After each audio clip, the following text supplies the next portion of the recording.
በየሳምንቱ በዚህ ሰዓት ወደ እናንተ የሚደርሰው መምህር የተሰኘው ዝግጅታችን ነው። ዛሬ የእንግሊዘኛ ጥያቄዎችን ይዘንላችሁ ቀርበናል። በጥያቄዎቹ ላይ እናንተም 800 ላይ ዋይን በማስቀደም ምላሾቻችሁን ልታደርሱን ትችላላችሁ። እኛም ወደ በኋላ ላይ በየመሃሉ በቀጥታ የስልክ መስመራችን እናገኛችኋለን ማለት ነው። ዝግጅቱን እየመራው ሳምራይ ግርማ ካስፈጻሚያችን ሜሮን ሙሉጌታ እንዲሁም ከዳይሬክተር ነስሪያ ጨዋና ከመለስ ስቱዲዮ ባለሙያዎች ጋር በጋራ አብረናችሁ ቆይታ እናደርጋለን። የዛሬዎቹን የእንግሊዘኛ ጥያቄዎች አየር ላይ ተከታትለን ስንመለስ ደግሞ የዛሬውን እንግዳችንን የምንተዋወቅ ይሆናል። ወደ ጥያቄዎቹ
ተማሪዎች የዛሬዎቹን 5 የእንግሊዘኛ ጥያቄዎች ነበር ቀደም ሲል አየር ላይ ስንከታተል የነበረው። የዛሬውን ጥያቄዎች ይዘውልን የመጣው መምህር እዚህ መጥቶ ይገኛል።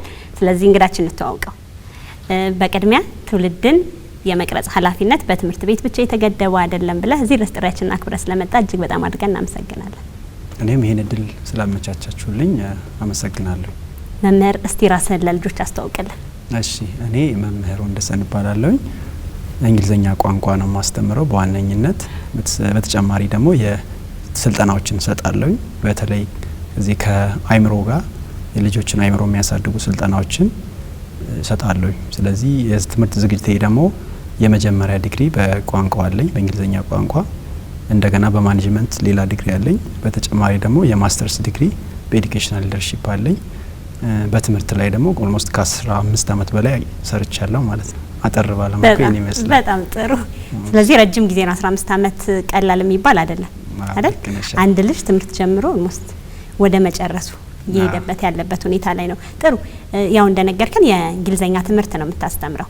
የተማሪዎቹ የትምህርት አቀባበል የእንግሊዘኛ ትምህርትን በትኩረት እናንሳና የእንግሊዘኛ ትምህርት አቀባበላቸው ምን ይመስላል? ያው የእንግሊዘኛ ትምህርት እንደማንኛውም ትምህርት የራሱ የሆነ የማስተማር ዘዴ ይኖረዋል። እንደገና በተጨማሪ ደግሞ ልጆች ደግሞ ትምህርቱን የሚቀበሉበት መንገድ እንደ ትምህርቱ አሰጣጥ እንደ መምህሩ የትምህርት ዝግጅት አቀራረብ ይወስነዋል። ስለዚህ እኔ ብዙ ጊዜ እንዳጋጠሙኝ ብዙዎቹ ጥሩ ነገር ከሰጠሻቸው ይቀበላሉ። ምናልባት አንድ አባባል አለ፣ ምንድነው ትምህርቱን እንድንወደውም እንድንጠላው የሚያደርገን ያ መምህር ነው። ስለዚህ ብዙ ጊዜ በልጅነታችን ጥሩ መምህር ካስተማረን ያን መምህር ረጅም ጊዜ እናስታውሰዋለንና ትልቁ ነገር መሆን ያለበት ተማሪዎች መምህሩን ሳይሆን ትምህርቱን ሰብጀክቱን መውደድ አለባቸው። ምክንያቱም እውቀት የሚገኝበት አንዳንድ ጊዜ ተማሪዎች መምህሩን ካልወደዱት ትምህርቱን የመጥላት ነገር አለ። ይሄ ትክክል አይደለም።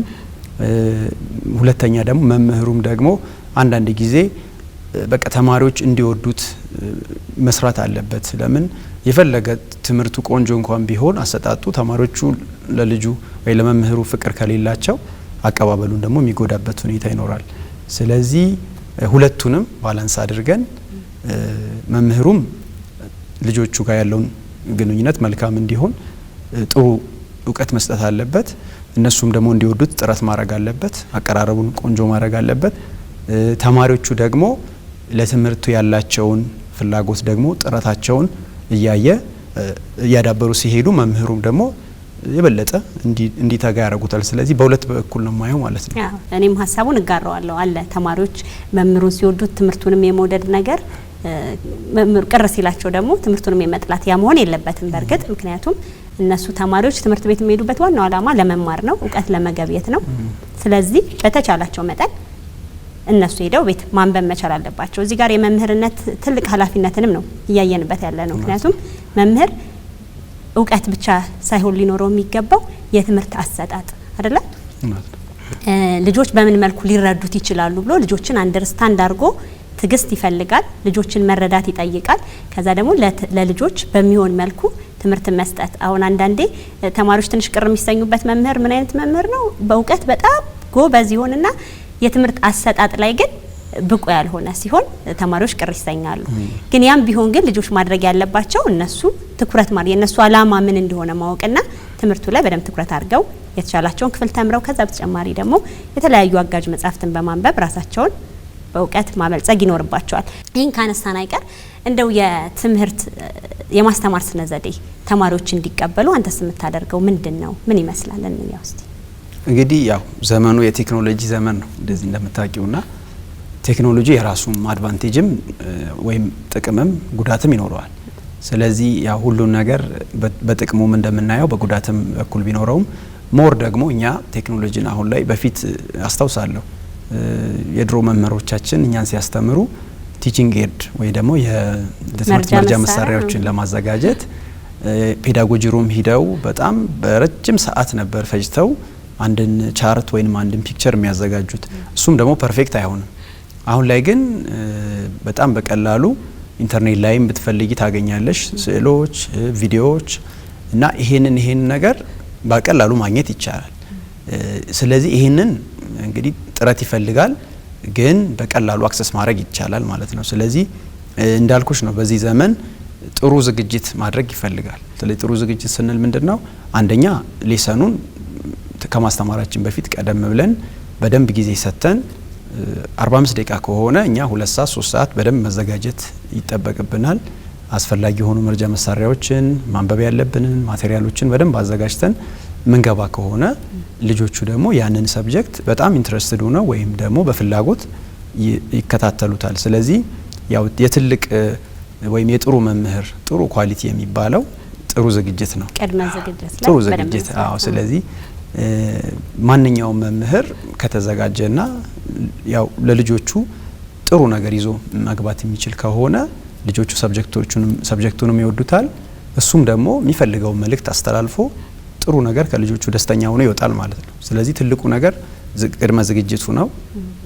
ጊዜ መስጠት ያስፈልጋል። ይሄ ደግሞ የፍቅርም ለትምህርቱም ለልጆቹም ያለውን ፍቅር ደግሞ ያሳያል ማለት ነው። ስለዚህ አንተ ቀድመህ በደንብ በመዘጋጀት ተማሪዎች በደንብ እንዲቀበሉ ማድረግ ይችላል። እስቲ ወደ አንደኛው ጥያቄ እንለፍና አንደኛውን ጥያቄ አየር ላይ ተከታትለን ስንመለስ ደግሞ እንዲሁ ሌሎች ጥያቄዎች እያነሳን እንጫወታለን። አየር ላይ እንመልከት አንደኛውን ጥያቄ።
የመጀመሪያውን ጥያቄ ነበር ቀደም ሲል አየር ላይ ተከታተልነው።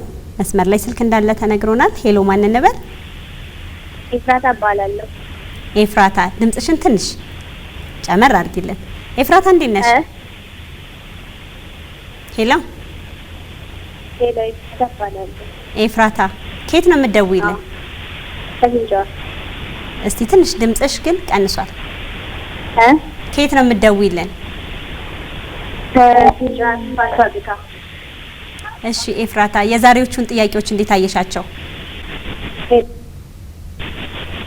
እሺ የአንደኛውን ጥያቄ ልትመልሺ ነው መስመር ላይ ገባሽው አይደለ? የአንደኛውን ጥያቄ ለመመለስ ነው መስመር ላይ ገባሽው? አዎ ነበር። እድሉን ልስጥሽ መመለስ ትችያለሽ ጥያቄውን አብራርተሽ። አንደኛ ጥያቄ ሁማን ስለን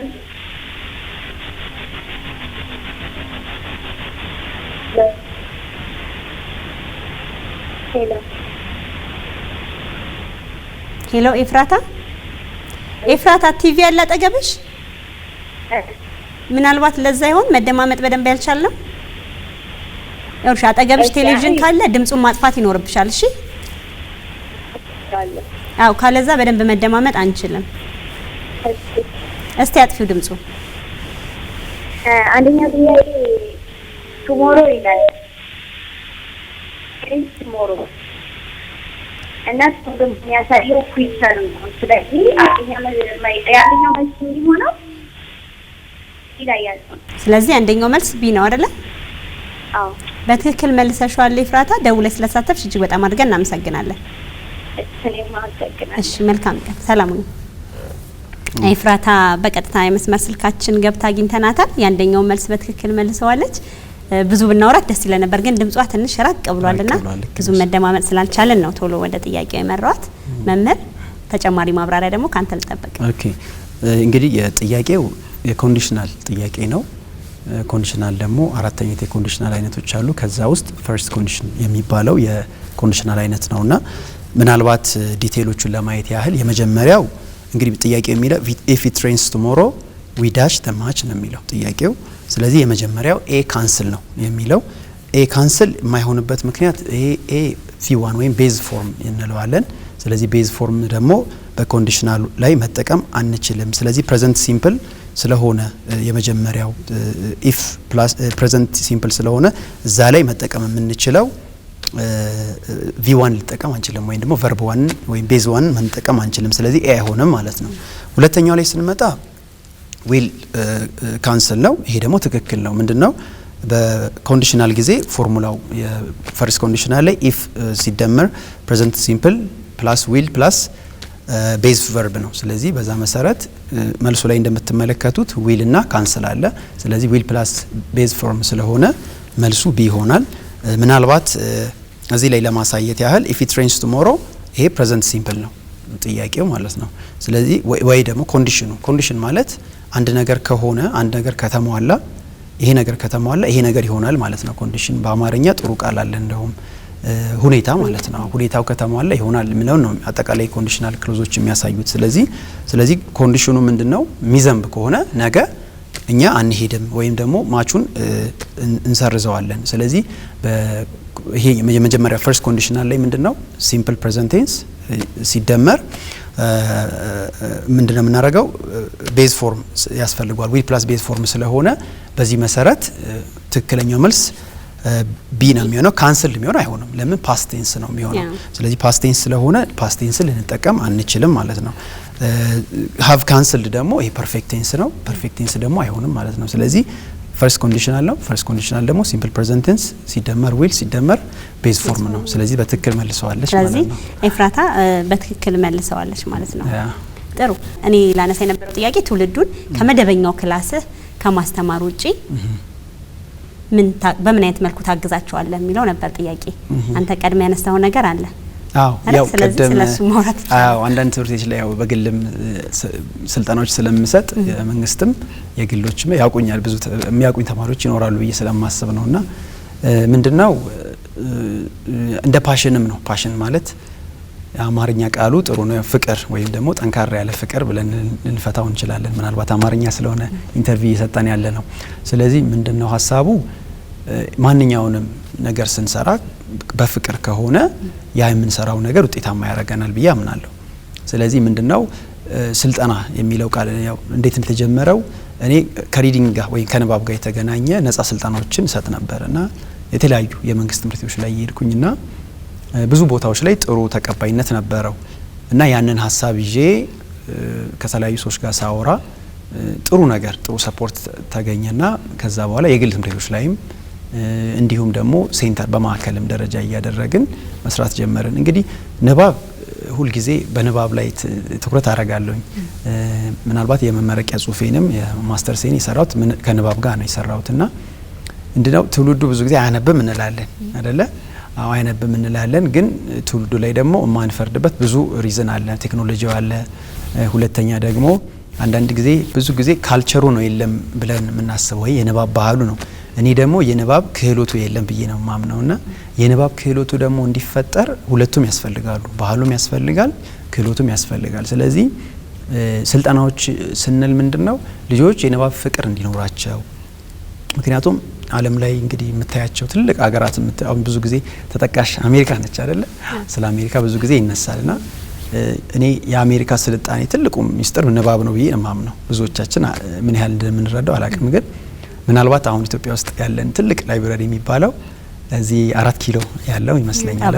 አብሮት በጣም ትልቅ ላይብረሪ ነው። በጣም ቆንጆ ነው እና እሱን ላይብረሪ አንድ አሜሪካ ስቴት ውስጥ ብትሄጂ በእያንዳንዱ ስቴት ውስጥ እሱን የሚያካክሉ ወይም ከሱ ሊስተካከሉ የሚችሉ ትልልቅ ላይብረሪዎችን ታገኛለሽ እና በጣም ከምናስበው በላይ አንባቢው ህዝቦች ናቸው። በጣም ያነባሉ። ስለዚህ እኛም ደግሞ ጅምሩ አለ ማንበብ ባህሉ ይፈጠራል ብዬ አስባለሁ ወደፊት እና ያን ለመፍጠር ግን የሚያስፈልጋል ክህሎቱ ያስፈልጋል።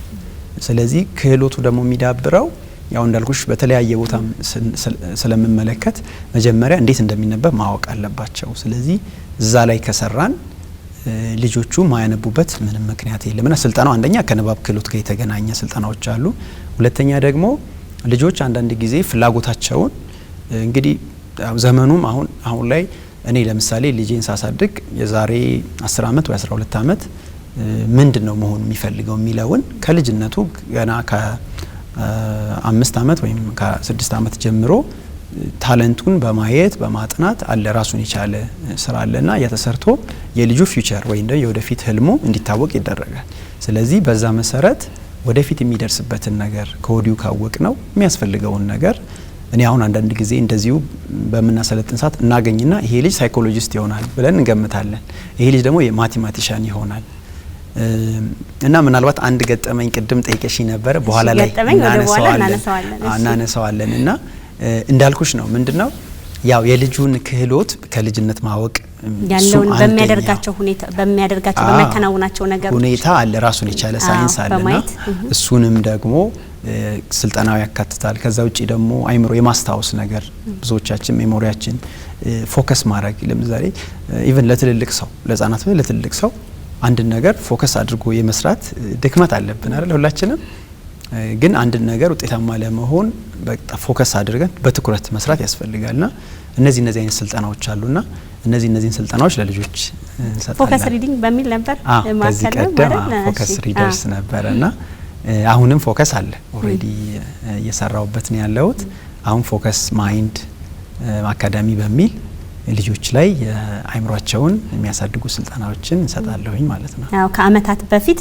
አግኝተን ነበር እንዲሁ ፎከስ ሪዲንግ በሚል ልጆች ላይ ሰራ ጥሩ ነው ስለዚህ ትውልዱ ላይ በደንብ እየሰራህ ነው ሌላ ስምት ሰራቸው ነገሮች አሉ እዚሁ ንባብ ላይ ነው በእንግዲህ በዋነኝነት ከንባብ ጋር እና የልጆችን አይምሮ ማሳደግ እንዲሁ በተጨማሪ ደግሞ የእንግሊዘኛ ቋንቋ ላይ ደግሞ ለአዋቂዎችም የሚሆኑ የተለያዩ ስልጠናዎችን እንሰጣለሁ ኦንላይን ደግሞ ከመላው ዓለም ያሉ ሰዎችን ኦንላይን ስልጠና ሰጣቸዋለሁ ማለት ነው ስለዚህ ያው ከዚህ ከአካዳሚክ ከትምህርት ጋር የተገናኙ ነገሮችን እንሰራው ጥሩ ነው ይመስላል የመምህርነት ሙያ አይደል እስቲ ወደ ሁለተኛው ጥያቄ እንለፍና በቀጥታ ስንመለስ ደግሞ እንዲሁ ማብራሪያ ታክልበታለን ሁለተኛውን ጥያቄ አየር ላይ እንመልከት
የሁለተኛውን ጥያቄ ነበር ቀደም ሲል አየር ላይ ስንከታተል የነበረው መምህር ደግሞ ተጨማሪ ማብራሪያና ምላሽ ይሰጥበታል መምህር የሁለተኛውን ጥያቄ አየር ላይ ተከታትለናል የስምንተኛ ክፍል ጥያቄዎችን ነው አውጥተን የመጣው ይበልጥ ለሚኒስትሪ ይረዳቸዋል በሚል ስለዚህ ልጆች እኛ ጋር እየደወሉ የሚሳተፉት ምላሽ እየሰጡ ያሉትን እናመሰግናለን ጥሩ ነው ከዛ ውጭ ያሉትን በየቤታቸው ሆነው እንደሚሞክሩት ተስፋ እናደርጋለን የስምንተኛ ክፍል ተማሪዎች ደግሞ ይበልጥ ለሚኒስትሪ የሚጠቅማችሁ ስለሆነ በደንብ እንድትከታተሉ በዚሁ አጋጣሚ እንጋብዛችኋለን እስቲ ወደ አንተ ልመለስና ሁለተኛውን ጥያቄ ምላሽ ስጠን ከማብራሪያ ጋር ሁለተኛው ጥያቄ የሚለው she dash in the city since 2018 የሚለው ይሄ ፕሬዘንት ፐርፌክት ጥያቄ ነው ፕሬዘንት ፐርፌክት መምህር ኢንተራፕት ላድርግ ምናልባት ተማሪ ስልክ መስመር ላይ ስለገባ እናስቀድመው ሄሎ ተማሪያችን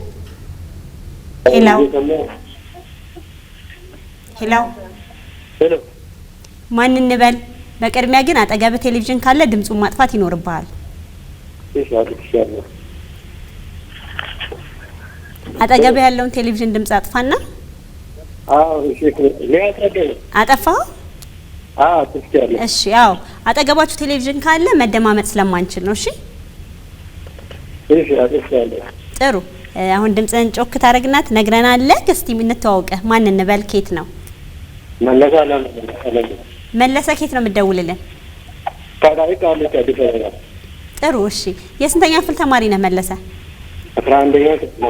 11ኛ ክፍል ተማሪ የዛሬዎቹ ጥያቄዎች እንዴት ናቸው ታሪክ ናቸው በጣም ጥሩ ናቸው ለስምንተኛ ክፍል ተማሪዎች ሚኒስትሪ ዝግጅት ተብሎ የወጣ ጥያቄ ነው አንተ ደግሞ በደንብ እንደምትመልሰው እርግጠኛ ነኝ አዎ እስቲ መለሰ ያጠናን ዘዴ ምን ይመስላል ተሞክሮን ሌሎች እንዲጋሩ ታካፍለን እኔ አጠናኝ ዘዴ አሪፍ በጣም እንግሊዝኛ በጣም ኢንትረስት አለ። ሄሎ እሺ እየሰማን ነው። አዎ እንግሊዝኛ በጣም ያለው በጣም አጠናኝ ዘዴ አሁን ኢንትረስት በጣም እንግሊዝኛ ላይ ነው። ሄሎ ከዛ እሺ አሁን የሚታየው እንግሊዝኛ ጥያቄ በጣም ኢንትረስት ናቸው። በጣም ተማሪም ደግሞ በጣም ደስ ይላል። ጥሩ እሺ መለሰ የሁለተኛውን ጥያቄ አብራርተህ እንድትመልስ እድሉ ልስጥህ። እሺ ሁለተኛው ጥያቄ የሚለው ብላንክ ዩኒቨርሲቲ ስፔስ 2018 ይላል። ከዛ ኤ ሊቭ ቢ ሃዝ ሊቭ ሲ ኢዝ ሊቪንግ ዲ ሊቭ። አሁን አንደኛ ጥያቄ ኦልሬዲ ሊቭ የሚለው ሲምፕል ፓስት ነው። ያ ማለት ሳብጀክት ፕላስ ቨርብ ፕላስ ሳብጀክት ፕላስ ቪቱ ማለት ነው። ሁለተኛ ጥያቄ ደግሞ ፓስት ፐርፌክት ነው። ፕሬዘንት ፓስት ፐርፌክት ነው። ያ ማለት ሳብጀክት ፕላስ ሃዝ ኦር ሃቭ ሂስትሪ። ሁለተኛ ጥያቄ ደግሞ አሁን ፕሮግሬሲቭ ስለሆነ ኢዝ ሳብጀክት ፕላስ ኢዝ ፕላስ አም ኦር አይኤንጂ ፕላስ ቨርብ ነው ኦብጀክት ነው። ፕሬዘንት ፕሬዘንት ነው። ከዛ ዲ ደግሞ ሊቭ ትላለች። እሱ ደግሞ ሲምፕል ፓስት ነው። እኔ ሴሌክት ያደረኩት ዲ ነው። እሺ ስለዚህ መልሳችን ቢ ነው አይደል? ሃዝ ሊቭድ የሚለው ጥሩ። ደውለህ ስለተሳተፍክ እጅግ በጣም አድርገን እናመሰግናለን። እሺ መምህር መለሰ ደውሎ የሁለተኛውን ጥያቄ አብራርቶ መልሶልናል። ተጨማሪ ማብራሪያ ያው መልሱ ትክክል ነው። ተጨማሪ ማብራሪያ ተሰጥበታለህ። እሺ እንግዲህ የሁለተኛው ጥያቄ የፕሬዘንት ፐርፌክት ጥያቄ ነው። እንግዲህ ፐርፌክት ቴንስ የሚባሉት የተለያዩ ፐርፌክት ቴንሶች አይነት አሉ። ይሄ ፕሬዘንት ፐርፌክት እንደገና ፓስት ፐርፌክት እና ፊቸር ፐርፌክት የሚባሉ አሉ። ከነዚህ ውስጥ አንደኛው ይሄ የፕሬዘንት ፐርፌክት የጥያቄ አይነት ነው። ምንድነው ፕሬዘንት ፐርፌክት በምንል ሰዓት ኦሬዲ አን አክሽን ኮምፕሊትድ ኢን ዘ ፓስት አለ ወይ ደግሞ ቀደም ብሎ አክሽኑ ተጀምሮ ኦሬዲ የተጠናቀቀ አክሽን ነው። ሁለተኛው ደግሞ ፓስት ላይ የተጀመረ አሁንም የቀጠለ ሊሆን ይችላል። ስለዚህ የፕሬዘንት ፐርፌክት ቴንስ እንግዲህ ዋናው መገለጫ ምንድነው? ሰብጀክት ሲደመር ሃቭ ወይንም ሃዝ ሲደመር ቪ3 እነዚህ ናቸው ፎርሙላው። እንግዲህ ምናልባት ለማየት ያህል የመጀመሪያው የማይሆንበትን እንግዲህ ጥያቄው የሚለው ሺ ዳሽ ሊቭድ ኢን ዘ ሲቲ ሲንስ 2018 ነው የሚለው። ሊቭድ የሚል ከሆነ ሲምፕል ፓስት ነው የሚሆነው። ስለዚህ ቅድም ስናወራ ይሄ ሲምፕል ፓስት ሊሆን አይችልም። ፕሬዘንት ፐርፌክት እንደሆነ አንደኛው ኢንዲኬተር ሲንስ የምትለዋ ቃል ስላለች ከየምትለዋ ይሄ አይሆንም ማለት ነው። ቢ ኦሬዲ ያው መልሱ ተመልካቻችንም እንደመለሰው ሃዝ ሊቭድ ነው የሚሆነው። እሱ ትክክል ነው። ምንድነው የዚህ ለምሳሌ ምንድነው ሲንስ የሚለው ቃል የሚለውን ያሳያል። ስለዚህ ቀደም ብሎ የተጀመረ አሁንም የቀጠለ ነገር ስለሆነ ይሄ ፕሬዘንት ፐርፌክት ቴንስ ትክክለኛ መልስ ይሆናል። ኢዝ ሊቪንግ የፕሬዘንት ኮንቲኒየስ ወይም ደግሞ አሁን ላይ የቀጠለ ያለ ነገር ነው። ይሄ ግን ፕሬዘንት ኮንቲኒየስ አይደለም፣ ቀደም ብሎ የጀመረ ነገር ስለሆነ። ሊቭስ ካል ደግሞ ሲምፕል ፕሬዘንት ቴንስ ነው። ሲምፕል ፕሬዘንት ቴንስ የምንላቸው ደግሞ አክሽን ወይ ሀቢቶች ወይም ደግሞ ተደጋግሞ የሚደረጉ ነገሮች ስለሆኑ ይሄ አይሆንም ማለት ነው። ስለዚህ መልሱን በትክክል መልሶታል። ቢ ሃዝ ሊቭድ ነው የሚሆነው ማለት ነው። አዎ መለሰ መልሱን በትክክል አግኝቶታል። እስቲ ትውልድን ከመቅረጽ አንጻር ሁሉም ሰው ኃላፊነት አለበት አይደል? ሁሉም ሰው የድርሻውን መወጣት አለበት። ግን አሁን በመማር ማስተማሩ ዙሪያ ወላጆች ያለባቸውን ኃላፊነት አንድ ወላጅ ልጅ ወልዶ ወደ ትምህርት ቤት ካስገባ በኋላ ምን ይጠበቅበታል? እናንተ መምህርም እንግዲህ የተቸገራችሁበት ነገር ነው አይደል? ከወላጅ ጋር ኮንታክት ማድረግ። ስለዚህ ይህን ፕሮግራም የሚከታተሉት ልጆች ብቻ አይደሉም፣ ወላጆችም ያዩታል ቲቪ ላይ ሲከፈት። ስለዚህ ከወላጆች ምን ይጠበቃል የሚለውን ካንተ አንደበት እንስማ። እንግዲህ እንዳልሽው ነው ልጆች የመምህራን ኃላፊነት ብቻ ሳይሆን ከልጆች ከመምህራን በተጨማሪ ወላጆችም ያው እንዳልሽው ኃላፊነት ይኖርባቸዋል። ወላጅም ብቻም ሳይሆን ጎረቤትም አካባቢ ያለ ሰው ዘመድም እንደዚህ አይነት ሰው ኃላፊነት ይኖርበታል። ስለዚህ አሁን ያንቺ ጥያቄ በዋነኝነት ከወላጆች ጋር ስለሆነ እንግዲህ ወላጅ ብዙ ጊዜ ትኩረት የሚያደርገው ወላጅ ያው ማስተማሩን የትምህርት ቤት ክፍያ መክፈሉን እና ደግሞ በቃ አስፈላጊ የሆኑ ነገሮችን ማሟላቱን ነው። ስለዚህ ያው እንደኔ ደግሞ አካዳሚክ ወይ ደግሞ ትምህርት ላይ ትኩረት መሰጠት አለበት ብዬ አምናለሁ። ምክንያቱም እንዳልኩሽ ነው በቃ ማንኛውም ማህበረሰብ ለውጥን የሚፈልግ ከሆነ ነገ የተሻለ ሀገር የሚፈልግ ከሆነ ትልቁ ነገር መፈጠር ያለበት ልጆች ላይ ትምህርት ላይ መስራት ይጠበቅብናል። ስለዚህ አንዳንድ ጊዜ የትምህርት ኃላፊነት ለመምህራን ብቻ የሚሰጥ አይደለም። ያው ትልቅ ኃላፊነት እንዳለባቸው ቢታወቅም ግን ብቻ አይደለም። ስለዚህ ወላጆችም የልጆቻቸውን ሰፖርት ማድረግ ይጠበቅባቸዋል። አንዳንድ ጊዜ በደንብ መከታተል ይኖርባቸዋል። ምን ላይ ነው ጋፑ? ምናልባት እንደ ተሞክሮ የሚሆን ማቃቸው አንድ ሁለት ወላጆች አሉና ልጆቻቸውን በየጊዜው በጣም ይከታተላሉ እና ከመከታተላቸው የተነሳ ያለባቸውን ጋፕ እያዩ ኢቨን አስጠኒ መቅጠር ያለባቸውን ጋፖች ለመሙላት ኢቨን ሳይካትሪስቶች ጋር ወይም ደግሞ የሳይኮሎጂ ባለሙያዎች ጋር ሂደው እስከ ማማከር ይሄዳሉና ይሄ ነገር በጣም ሁላችንም ላይ ይጠበቃል። ምክንያቱም ልጆቻችንን ኦሬዲ ትምህርት ቤት ስለላክናቸው ወይ ደግሞ ጥሩ ግሬድ ወይም አንደኛ ሁለተኛ ስለወጡ ሁሉ ነገር ያውቃሉ ማለት አይደለም። ስለዚህ በደንብ አድርገን እስቲ መጠየቅ ምንድነው የተማሩ ያሉት ነገር ያለበት ጋፕ ምንድነው ወደፊት ምን እንደሚሆን መሆን እንደሚፈልግ ከዛ ውጪ ደግሞ መጽሐፎችን በመስጠት ለልጆቹ ህልሙን የሚያገኝበትን ነገር መጠበቅና እንደዚህ የትምህርት ባለሙያዎች ደግሞ አሉ። ምንድነው የትምህርት ባለሙያዎች የልጁን ፊውቸር አይተው መገመት የሚችሉ እንደ ሳይኮሎጂ ወይም ደግሞ ሳይካትሪስቶች ደግሞ የልጁን ሳይኮሎጂካል ባክግራውንድ አጥንተው ምን ያህል ድክመት ምን ያህል ጠንካራ ጎን እንዳለው እንደሚታወቀው የአካዳሚክ ሻን ደግሞ የወደፊቱን ፊውቸር ማወቅ ይችላል ማለት በቃ ይሄ ልጅ እንደዚህ ሊሆን ይችላል። ስለዚህ ይህንንም ነገር በደንብ መጠቀም የሚቻለው ወላጆች በደንብ አድርገው ለልጆቻቸው አካዳሚክ ላይ በደንብ መከታተል ይጠበቅባቸዋል። ያው እንዳልኩሽ ከዲሲፕሊን ከስነ ምግባር ጋርም ያው ትውልዱ ስነ ምግባር ላይ በደንብ መሰራት አለበት። እዛ ላይ ደግሞ በዋነኝነት ኃላፊነት የሚመጣው ያው ከቤተሰብ ይጀምራል። ቤተሰብ ላይ ጥሩ ክትትል ካለ ጥሩ ዲሲፕሊን ካላቸው ውጭም ሲወጡ የሚያሳዩት ተመሳሳይ ነገር ነው የሚሆነው ማለት ነው። ስለዚህ ወላጅ ብዙ ኃላፊነት ይኖርበታል። ያን ኃላፊነት ግን ከመምህራኖች ጋር በመነጋገር አስፈላጊ የሆኑ እነዚህ ከሳይኮሎጂ ባለሙያዎች ጋር እንደገና አካዳሚሻኖች የትምህርት ባለሙያዎች አሉ እነሱን በማሳተፍ አንድ እናት ወይም አንድ አባት ትምህርት ቤት ልጁን ትምህርት ቤት ከመላኩ በተጨማሪ እነዚህ ኃላፊነት እንዳሉበት ማወቅ ይጠበቃል። ጥሩ እንዳልከው ነው። ምናልባት እንደ ተሞክሮ እንደ ምሳሌ ያነሳቸው አንድ ሁለት ወላጆች መተው ስለሚከታተሉ የልጆቻቸውን ጋፕ መምላት ችለዋል። ሌሎቹስ ወላጆች የሚለው ጥያቄ ያስነሳል ማለት ነው። ስለዚህ ይሄንን ወላጆች ላይ እኛ የምንሰራው ፕሮግራም ምንም እንኳን ለልጆች ቢሆንም እነዚህ ልጆች ደግሞ የሚያሳድጓቸው እነዚህ ልጆች የሚደግፏቸው ወላጆች ናቸው። አርአያም የሚሆኑት የሚደግፏቸውም ጭምር። ስለዚህ እነሱንም የሆነ ነገር ማለት ስላለብን ጭምር ነው። እኔ ምን አይነት ወላጅ ገጥሞኛ ቃል ልጅ ምን መሆን ይፈልጋል ብዬ ስጠይቅ እኔ እንጃ ምን መሆን እንደሚፈልግ አላቅም ያለኝ ወላጅ አጋጥሞኛ ቃልና እንዴት ልጁን አያውቀውም የሚል ጥያቄ ፈጥሮብኛል። በዚህ ልክ መሆን መቻል የለበትም። ልጅ ትምህርት ቤት ስለላክነው ብቻ ተምሮ ይመጣል ነገ ትልቅ ደረጃ እንዲደርስ መጠበቅ የለባቸውም ወላጆች። ስለዚህ ልጁን ትምህርት ቤት እስከላከ ድረስ ማንኛውም ወላጅ ክትትል ማድረግ ድጋፍ ማድረግ ምን ተምረህ መጣ ብሎ መጠየቅ። ስራ እየሰሩ እኮ እስቲ ዛሬ ተማርከውን ንገረኝ አይደል? ስራ እየሰሩ ስራው ለው ሊመጡ ይችላሉ። ሲገቡ ቤት ስራ ሊኖራቸው ይችላል። ግን ቤት ውስጥ እየሰሩ እስቲ የተማርከውን ንገረኝና እየተከተልክ ምን ተማርክ የሚለውን ነገር ከስንት አንዴ ደግሞ እንዳልከው ሲመች ትምህርት ቤት መጥቶ ወላጅን መምህራንን ምንድነው እነዚህ ልጆች ምን ደረጃ ላይ ናቸው ብሎ ልጆቻቸውን ማወቅ ይጠበቅባቸዋልና ወላጆች እባካችሁ አደራ ልጆቻችሁን ትምህርት ቤት ላክን በሚል ብቻ ተምረው ይመጣሉ ነገ ትልቅ ደረጃ ላይ ይደርሳሉ ብሎ እነሱ ላይ ኃላፊነት መጣልም ትክክል አይደለም።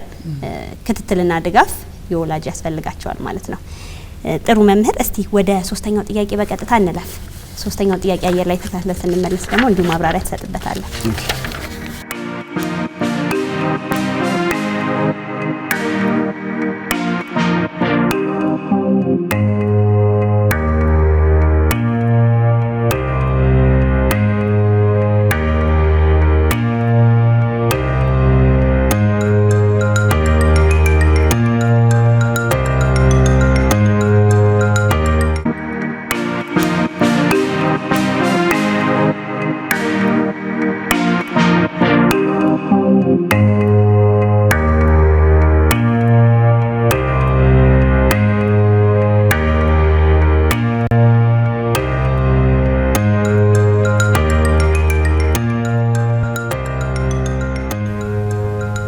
ሶስተኛውን ጥያቄ ነበር ቀደም ሲል አየር ላይ ተከታተልነው።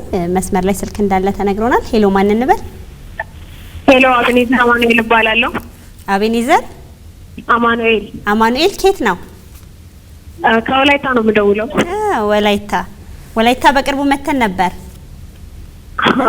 ፕሮግራም የልጆች ዓለም ላይ ፕሮግራም አይታችኋል? የትንሳኤ በዓል ዝግጅታችን በብዛት ወላይታ ላይ ተሰሩ ነበሩ። እናመሰግናለን። ሌላም ጊዜ ነው እንላለን። እሺ አማኑኤል አንተም ስለደወልክና ስለተሳተፍክ በዚሁ አጋጣሚ እናመሰግናለን። አማኑኤል ስንተኛ ክፍል ተማሪ ነህ? የስድስተኛ ክፍል ተማሪ ነኝ። ጥሩ። የዛሬዎቹ ጥያቄዎች ለስምንተኛ ክፍል ተማሪዎች ሚኒስትሪ እንዲረዳ ተብሎ የተዘጋጁ ናቸው። አንተ የስድስተኛ ክፍል ተማሪ ሆነህ ልትሞክር በመምጣት ደስ ብሎናል። ምላሽ እንድትሰጥ እድሉን እሰጥሃለሁ። ከዛ በፊት ግን ያው አሁን የፈተና ወቅት እየተቃረበ ነው አይደለ? አመቱን እየጨረስን ነው። እስቲ በምን አይነት መልኩ ለፈተና እየተዘጋጀህ ነው ያለውን ነገር ንገረን። እንግዲህ ፈተና እየደረሰ ነው። ለዚህም በጣም ትኩረት ሰጥተን ማጥናት ያለብን እናም እያጠናን ነው። ሁላችንም ዝግጅት እያደረግን ነው። ጥሩ። ይሄን እንግዲህ መምህር የተሰኘው ዝግጅታችን ትከታተላለህ? ሄሎ ማኑኤል። ሄሎ መምህር የተሰኘውን ይህን ዝግጅት ትከታተላለህ? እከታተላለሁ። ምን ያህል እየጠቀማችሁ ነው ለእናንተ ለልጆች? በጣም ብዙ ጥቅሞች አሉት። ከፈተናም አንጻር እንድንዘጋጅ አንዳንድ የሚያነቃቁ ጥያቄዎች ናቸውና በጣም እናለን። ጥሩ። አቤኔዘር አጠገብህ ወላጅ ይኖራል? ግን ድምፁን ዘግቼዋለሁ አሁን። አይ በስልክ ላገኛቸው እችላለሁ? ወላጆቼ? እስቲ አገናኘኝ፣ እናትን ወይ አባትን። ወይኔ በጣም ይቅርታ፣ ወላጆቼ ቤት አይገኙም። ቤት አይደሉም? ቤት አይደሉም። እሺ፣ ስለ ወላጆችም እያነሳን ስለነበረ እነሱም ለልጆቻቸው የሚያደርጉትን ድጋፍና ክትትል ለመጠየቅ ነበር። አቤኔዘር አንተ ግን ስለደወልክ ደስ ብሎናል። እስቲ ምላሽ እንድትሰጥ እድሉ ልስጥህ። እሺ። ጥያቄው the homework is blank by the students every day። ይህ ጥያቄ ፓሲቭ ፎርም ነው። ፓሲቭ ፎርም ደግሞ ሁሌም ቨርብ ስሪ ነው የሚገባበት።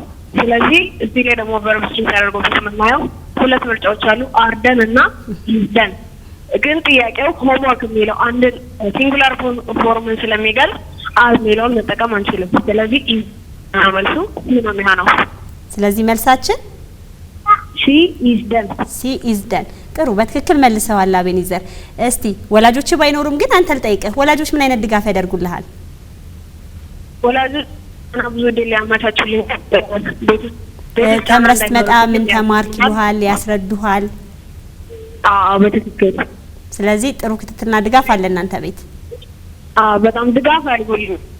ጥሩ። ሁሉም ወላጆች እንዳንተ ወላጆች እንዲሆኑ አደራ እንላለን። በዚሁ አጋጣሚ አቤኔዘር ደውለህ ስለተሳተፍክ እጅግ በጣም ደስ ብሎናል። እናመሰግናለን። ሰላሙን። አመሰግናለሁ። እሺ፣ አቤኔዘር ከወላይታ ደውሎ ነበር። የሶስተኛውን ጥያቄ በደንብ አብራርቶ የስድስተኛ ክፍል ተማሪ ነው መልሶልናል። መምህር አንተ ደግሞ ቀረ የምትለው ማብራሪያ ካለ? እሺ፣ ያው ትክክል ነው። መልሱን በትክክል መልሶታል። እንደ ፓሲቭ ቮይስ ጥያቄ ነው። ስለዚህ ፓሲቭ ቮይስ ጥያቄው የሚለው the homework dash by the students every day ይላል። ስለዚህ ይሄ ፓሲቭ ቮይስ ስለሆነ ፓሲቭ ቮይስ ማለት አክሽኑ ላይ ወይም ደግሞ ድርጊቱ ላይ ያተኩራል። እንግዲህ በእንግሊዘኛ አረፍተ ነገር ላይ ሁለት አይነት አረፍተ ነገሮች አሉ፣ አክቲቭ እና ፓሲቭ። አክቲቭ የምንለው ድርጊት ፈጻሚው ላይ የሚያተኩር ወይም ባለቤቱ ላይ የሚያተኩር አረፍተ ነገር አይነት ሲሆን ፓሲቭ ደግሞ ድርጊቱ ላይ የሚያተኩር የእንግሊዘኛ አረፍተ ነገር አይነት ማለት ነው። ስለዚህ በዚህ ምሳሌ መሰረት እንግዲህ ፓሲቭ ነው። የመጀመሪያው ኤ አይሆንም። የማይሆንበት ምክንያት ምንድነው? ኢዝ ዶይንግ ምን ከሆነ ወይ ደግሞ ኢትስ ሪኳየርስ ዘ ሰብጀክት ዶይንግ ዘ አክሽን። ስለዚህ ሰብጀክቱ ያስፈልግ ነበረ ወይም ደግሞ ሂ ኢዝ ዶይንግ መባል ነበረበት። ሰብጀክቱ ስለሌለው ለፊቱ ላይ አይሆንም ማለት ነው። ሁለተኛው የአግሪመንት ወይም ደግሞ ሰብጀክት ቨርብ አግሪመንት የግስና የባለቤት መስማማት ይጎለዋል። ምክንያቱም ሆምወርኩ ሲንጉላር ነው፣ እዚህ ጋር ደግሞ አር እያለ ነው። ስለዚህ ባለቤቱ ነጠላ ከሆነ ግሱ ደግሞ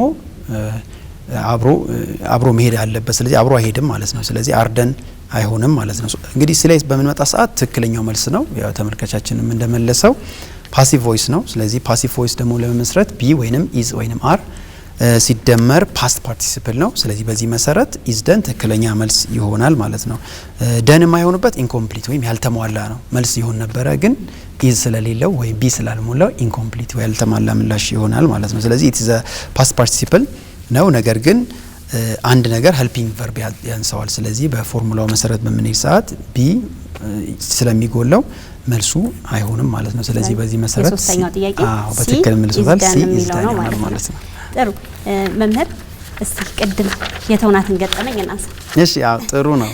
እንግዲህ ቀደም ስለ ቀደም ገጠመኝ ብዙ ጊዜ ገጠመኞች አይመጡልኝም ግን ዛሬ እንዳጋጣሚ አስታወስኝና እና ምንድነው ትሬኒንግ ማዕከል ነው ስልጠና የምሰጥበት ቦታ ነውና እንግዲህ ስልጠና ማዕከል ላይ የተለያዩ አይነት ተማሪዎች ነው ያሉትና አጋጣሚ ያ የምሰጠው ተማሪ የስልጠና የሚሰጥበት መንገድ አለና ያ መንገድ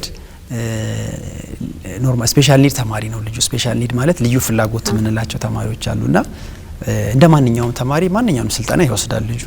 ነገር ግን አንዳንድ ባህሪዎች ወጣ ያሉ ባህሪዎችን ያሳያል ልጁና እና ያን ባህሪ እኛ ያው ከሳይኮሎጂም ከትምህርትም አንፃር ትሪት ለማድረግ የተለያየ መንገዶችን እንጠቀማለን።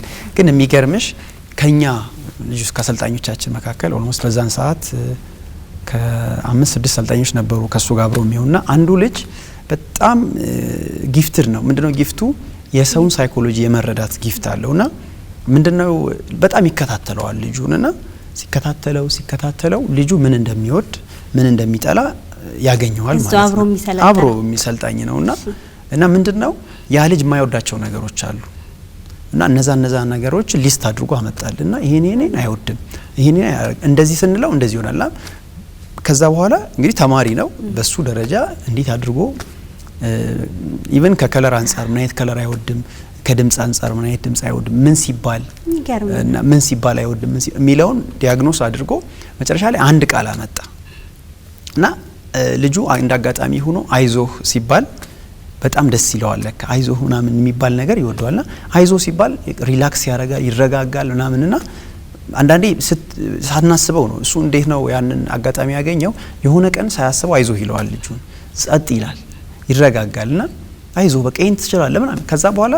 ይሄንን ነገር ለኛ ሼር ያደርጋል። በትክክል እኛም ስንሞክረው ሰራልና ይሄ ልጅ አይሽ የሳይኮሎጂካል ሜካፕ ወይ ሰዎችን የመረዳት እና ጊፍት አለውና ምናልባት የትምህርት ባለሙያዎች እዛ አካባቢ ስለነበርን ተረዳንለት ለቤተሰብ ደውለን ነገር ነው ይሄ ልጅ የሳይኮሎጂ ጊፍት አለው ስለዚህ ወደፊት ትልቅ የሳይኮሎጂ ሰው ሊሆን ይችላልና ይሄን ልጅ በደንብ ተከታተሉት እኛም ምንችለውን ሰፖርት እናደርጋለን ብለን አሁን ይሄ ልጅ ሳይኮሎጂ ወደፊት አሁን ትልቅ በአገር አቀፍ ደረጃ ሀገራችንን ሊያስጠራ የሚችል ልጅ ሆኗል። ምናልባት እዚህ ላይ አንዳንድ ገጠመኝ ልጨምርልሽ የምችለው እንዲሁ ደግሞ አንድ ተማሪ እንግዲህ በዓለም ላይ ረጅም ቁጥር ፓይ ዲጂት ነምበር የሚባል አለና ፓይ ዲጂት ነምበር ማለት ወደ 80,000 ምናምን አካባቢ ናቸው 2-3 ምናምን ያሉ ተደጋግሞ የሚጠሩ ቁጥሮች ናቸውና የሜሞሪ ውድድሮች አሉ የማስታወስ ማለት ነውና 200 ምናምን ድረስ አሉ እንደዚህ እንበልና 1 2 3 4 5 1 2 ምናምን ያለ የሚደጋገም ዝብርቅ ያሉ ቁጥሮች ናቸውና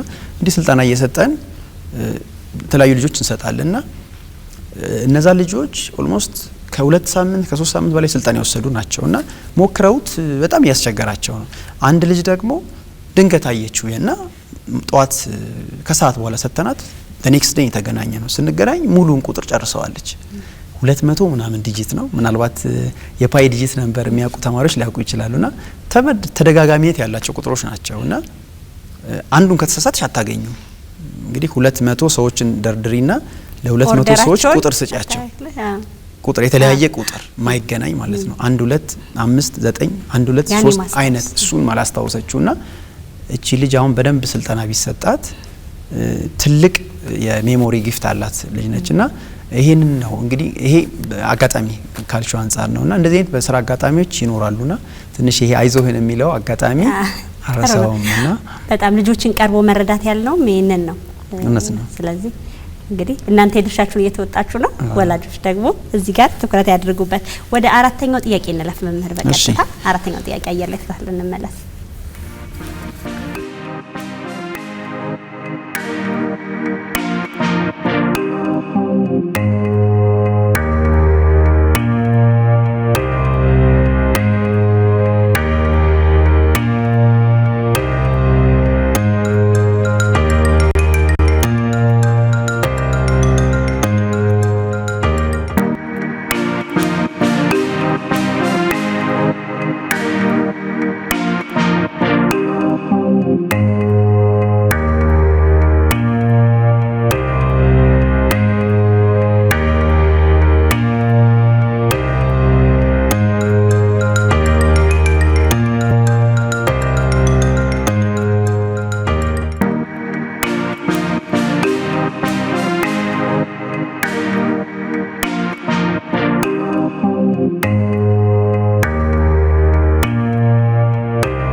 አራተኛውን ጥያቄ ነበር ቀደም ሲል አየር ላይ ስንከታተል የነበረው ተማሪዎች መምህራችሁ ምላሽ ይሰጥበታል እናንተም እየተከታተላችሁ እንግዲህ እሺ መምህር የአራተኛውን ጥያቄ ተከታትለን ተመለስ ኦኬ ስለዚህ መልሱ ከነ ማብራሪያው መልስ ተናገራለን ይሄ የሪፖርትድ ስፒች ጥያቄ ነው ሪፖርትድ ስፒች ማለት አንድ ሰው የተናገረውን ሌላ ሰው እንዲህ ብሎ ተናገረ ብለን ማቅረብ ማለት ነው ስለዚህ በዚህ መሰረት ሪፖርትድ ስፒች ላይ በመናይ ሰዓት እንግዲህ የተለያዩ ቴንሶች ወይም ሲምፕል ፕሬዘንት ወይም ፓስት ቴንስ ሊሆን ይችላል ወይ ደግሞ ፊቸር ሊሆን ይችላል እሱን ወደ ሰው ስንናገር ሪፖርት የምናደርግበት መንገድ ነው ስለዚህ የመጀመሪያው ጥያቄ የሚለው she said I am tired and she said that dash ነው የሚለው ስለዚህ የመጀመሪያው ጥያቄ ምንድነው መልሶቹን ስናይ is ነው የሚለው ይሄ ፕሬዘንት ቴንስ ነው የሚያሳየን ማለት ነው ስለዚህ ሪፖርት ስፒች ላይ ደግሞ ቴንሶቹ shift ያደርጋሉ ወይ ደግሞ ፕሬዘንት ከሆነ ወደ ፓስት shift መደረግ ይጠበቅበታል ስለዚህ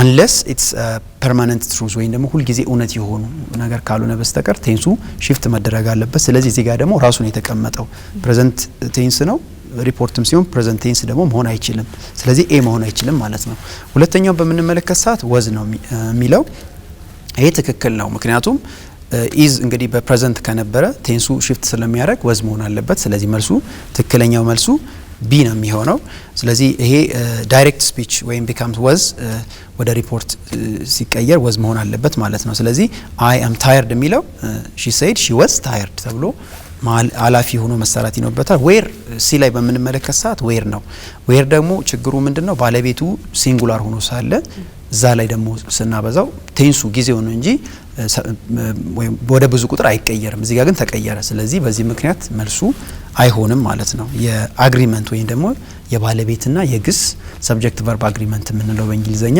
ስህተት ይኖረዋል ማለት ነው ይሄ የመጨረሻ ዊል ቢ ነው ዊል ቢ ደግሞ ፊቸር ቴንስ ነው ፊቸር ቴንስ ስለሆነ ፊቸር ቴንስ ደግሞ እዚህ ላይ መጠቀም አንችልም ስለዚህ በዚህ ምክንያት ትክክለኛ መልሱ የሚሆነው ቢ was ነው የሚሆነው ማለት ነው የአራተኛው ጥያቄ ቢ was ነው she said that she was tired ጥሩ ወደ አምስተኛው ጥያቄ እንለፍ በቀጥታ ሰዓታችን እያለቀ ስለሆነ አምስተኛውን ጥያቄ እየተከታተልን እንለፍ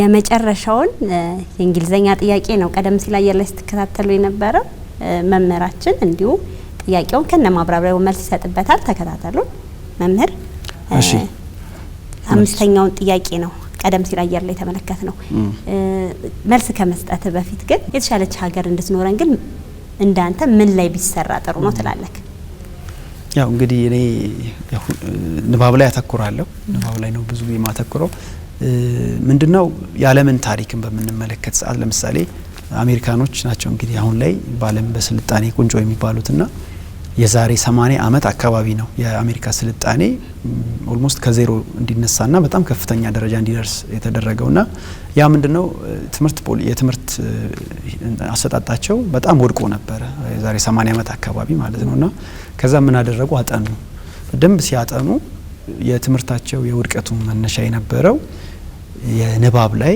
ወይ ደግሞ አንባቢ ትውልድ አለመሆኑ እና የትምህርት ኳሊቲ መውረዱ ነበርና በዋነኝነት የሰሩት ንባብ ላይ ነበር እና ትውልዱ አንባቢ እንዲሆን በጣም ከፍተኛ ስራ ተሰራ ማለት ነው ስለዚህ አሁን ብዙ ጊዜ የምናየው ይሄ ሆሊውድ የሚባል የፊልም ኢንዱስትሪ አለ ብዙ ጊዜ እና ምንድነው ይሄ ፊልም ኢንዱስትሪ አላማው አሜሪካን በመላው ዓለም ላይ ታላቅ አድርጎ መቅረጽ ነው ሌላ አይነት ምንም አላማ የለውምና ያ ኮንሰፕት ራሱ የመጣው አሜሪካን ታላቅ አድርጎ ከማሳየት አንፃር ነውና ያ 80 አመት ላይ የትምህርት ፖሊሲያቸውን ንባብ ተኮር እንዲሆን አድርገው ቀረጹት ማለት ነው ከዛ በኋላ እንግዲህ ትውልድ አንባቢ ሆነ በጣም በከፍተኛ ሁኔታ ኦልሞስት በጣም ትልልቅ ላይብራሪዎችን በጣም ብዙ አሁን ማናቃቸው በደንብ ዲግ ብታደርጊ ትልልቅ ላይብራሪዎች ያሉት አሜሪካ ውስጥ ነው በጣም ትልልቅ መጽሐፎች ትልልቅ ሳይንቲስቶች ያሉት አሜሪካዎች ናቸውና ለንባብ ለአንባቢያን ለፈጠራ ሰዎች የምትመች ሀገር ያደረጓት። ስለዚህ አንድ ሀገር ለውጥ ማምጣት የምትፈልግ ከሆነ ንባብ ላይ መስራት ይጠበቅባታል። ስለዚህ ያለን በጣም ቀላሉ እንግዲህ በብርሃንም ማንበብ ስለምንችል መጽሐፎች በጣም አሉ። ያሉን መጽሐፍ ብናነብና ልጆቻችን የንባብ ባህል እንዲፈጠር ብናደርግ በእርግጠኝነት ሀገራችን ትቀየራለች ብዬ አምናለሁ።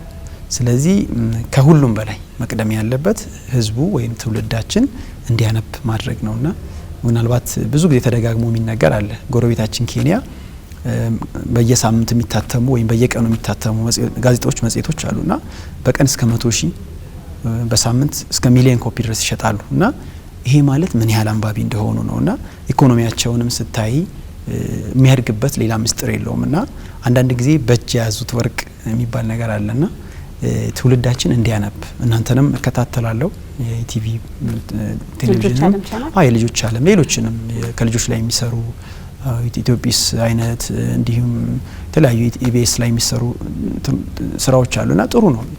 ልጆቻችን ላይ ነው መስራት ያለብንና አሁን ይሄ ሞባይልም ስክሪን ደግሞ አለና እሱ ደግሞ በጣም ትልቅ ቻሌንጅ ነውና እሱን ማለፍ የምንችለው ልጆቻችን እንዲያነቡ ማድረግ ስንችል ነውና አንዳንድ ጊዜ በጣም በቀላሉ እጃችን ላይ አንድ መጽሐፍ ይዘን ገብተን ልጆቻችን እንዲያነቡ ብናደርግ አንድ ሳምንት 2 ሳምንት የንባብ ፍቅር እንዲያድርባቸው ጥረት ብናደርግ ከዛ በኋላ ያንን ሞባይል ወይንም ጌም ያቆማሉ ማለት ነው።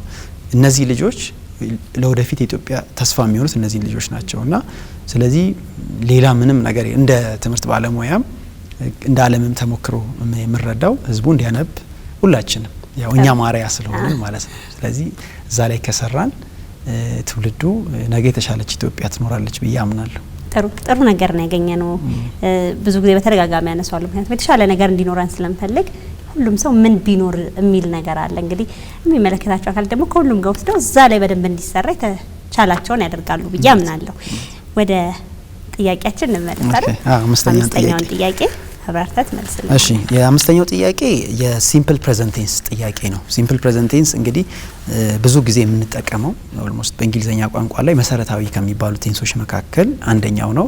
አሁን ለምሳሌ እኔና አንቺ በምናወራ ሰዓት ያሁን ጊዜ ቴንስ ነው። በአማርኛ ያሁን ጊዜ በአሁን ነው የምናወራው አይደል? በእንግሊዘኛም 80% ወይም ደግሞ አብዛኛውን ወሬ የምንጠቀመው በሲምፕል ፕሬዘንት ቴንስ ነውና ይህን ቴንስ ማወቅ በጣም አስፈላጊ ቴንስ ነውና ማይ ብራዘር ዳሽ ቱ ስኩል ባይ ባስ ኤቭሪ ዴይ እንግዲህ ኤቭሪ ዴይ የምትለዋን ቃል እንኳን በማየት ይሄ አረፍተ ነገር የሲምፕል ፕሬዘንት ቴንስ እንደሆነ እናያለን። ስለዚህ ማይ ብራዘር ጎ የሚለው ኤ ላይ ያለው እሱ አይሆንም። የማይሆንበት ምክንያት ምንድነው? የቨርብ ፎርሙ ነው። ፎርሙ ማይ ብራዘር ካልን ሲንጉላር ነው። ስለዚህ ቨርቡ ጎ ደግሞ ከሆነ ደግሞ የፕሉራል አብሮ የሚሄድ ስለሆነ እሱ አይሆንም ማለት ነው። ስለዚህ ሲምፕል ፕሬዘንት ቴንስ ሲንጉላር ተርድ ፐርሰን ሲንጉላር ወይም ደግሞ ሶስተኛ መደብ ነጠላ ቁጥር ለሆኑ ሶስተኛ ወገን ነጠላ ቁጥር ለሆኑ ለሂ ለሺ ለኢት ነው የምንጠቀመው። ስለዚህ መልሱ ኤ አይሆንም ማለት ነው። ጎይንግ ካልን ደግሞ አሁን ላይ ያለ ኮንቲኒየስ የሆነ ቀጣይነት ያለው ነገር ያሳያል። ይሄ ደግሞ ፕሬዘንት ፓርቲሲፕል የምንለው። ስለዚህ ይሄ ደግሞ ፕሬዘንት ፓርቲሲፕል ደግሞ ኦክሲለሪ ቨርብ የምንላቸው ወይ ደግሞ ኢዝ ያስፈልገዋል። ይሄ ደግሞ አልተካተተለትም። በዚህ ምክንያት አይሆንም ማለት ነው። ሲ እንግዲህ መልሱ ጎዝ ነው። ስለዚህ ለምንድን ነው ጎዝ የሚሆነው?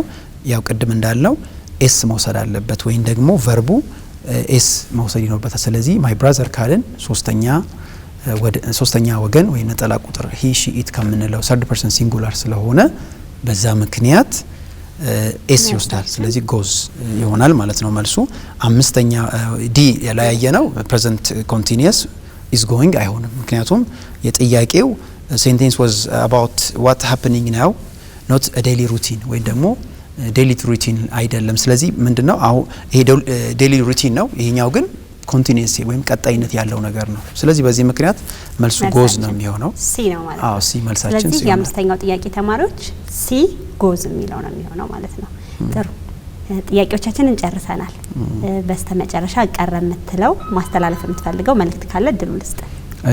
እንግዲህ በመጀመሪያ ላንቺ ብዙ ፕሮግራሞችን መከታተላለው ጥሩ ልጆችን የሚያስተምር እውቀት የሚያስይዝ ፕሮግራም ነውና እንደዚህ መሰሪውን ስራ እንድትቀጥይ እና ጥሩ ነገር ነው በዚሁ ቀጥይ። ይሄንን እና ለኢቲቪ ይሄንን እድል ላመቻቸልን ጣቢያ ኢቲቪ ምስጋና አቀርባለሁ።